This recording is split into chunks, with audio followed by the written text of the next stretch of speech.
आप नहीं जाएंगे वहां पर, क्यों नहीं जाएंगे? क्यों नहीं जाएंगे वहां पर? आप बताइए, आप ये क्यों, ये क्या हो रहा है? और आप उसके बाप से कह रहे हैं, बाप को दबाव डाल दिए। मैं बात किया वो बच्चे के फादर से, वो बोले कि मुझे आकर कहा गया कि गांव में माहौल खराब हो जाएगा। एक बाप अपनी बच्चे की इज्जत की लड़ाई नहीं लड़ सकता, उसके हक की लड़ाई नहीं लड़ेगा, माहौल खराब हो जाएगा। बच्चे को बिठाकर स्कूल में उसको पीटते हैं, वो माहौल जब खराब नहीं हो रहा है। अफसोसनाक बात है, यानी इतनी तकलीफदेह बात है कि छोड़ दीजिए मुसलमान था। कोई पेरेंट्स अगर अपने बच्चों को स्कूल को भिजाते हैं तो टीचर के पास क्यों भिजाते? कि माँ बाप के बाद अगर कोई इन बच्चों को मोल्ड करता है तो टीचर मोल्ड, वो टीचर खुद नफरत पैदा कर रही है और बोल रहे हैं कि नहीं नहीं ये ऐसा होता है। मैं भी स्कूल गया, सबको स्कूल गए कि हमारे किसी को इस तरह के मारा गया, पीटा गया कि तुम्हारा ये समुदाय ताल्लुक है, और फिर उन पर कोई एक्शन नहीं लिया था। बेलेबल सेक्शन लगाते, सेक्शन 75 जुवेनाइल जस्टिस एक्ट के किस लिए इस्तेमाल होगा? National commission for child protection क्या सोते रहेगा? नेशनल ह्यूमन राइट्स कमीशन सोते रहेगा इसमें?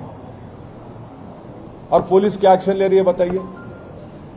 पुलिस तो सेटल करा रही है, सेटलमेंट करा रही है खाली पुलिस। वहां पर बाप को दबाव डाल रही है कि तुम कुछ मत करो। वो बच्चा रातों में नींद नहीं आ रही, उसको सो नहीं पा रहा है, क्योंकि वहां पर मुसलमान कमजोर हैं, एग्रीकल्चर लेबरर हैं, इसलिए आप दबाव डाल रहे हैं वहां पर। और पुलिस और सरकार प्रशासन पूरा उनका साथ दे रही है। सर, आपने तो पूरा वीडियो ट्वीट किया था, लेकिन national child commission for protection, national commission for child protection का सेक्शन 75 जुवेनाइल जस्टिस एक्ट क्या कहता है? राइट टू एजुकेशन का सेक्शन पढ़ लीजिए क्या कहता है।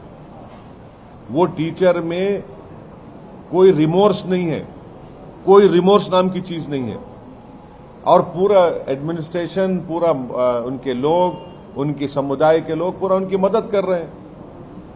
अगर वो बच्चा मुसलमान नहीं होता, कोई और समुदाय का होता या कास्ट का होता तो क्या होता अब तक? क्या उसके माँ बाप का घर नहीं तोड़ दिया जाता? क्या उस बच्चे को ले जाकर आप चाइल्ड होम में नहीं डालते? ये इंसाफ नहीं, नाइंसाफी की मिसाल है। यही हो रहा है और यही होता रहेगा।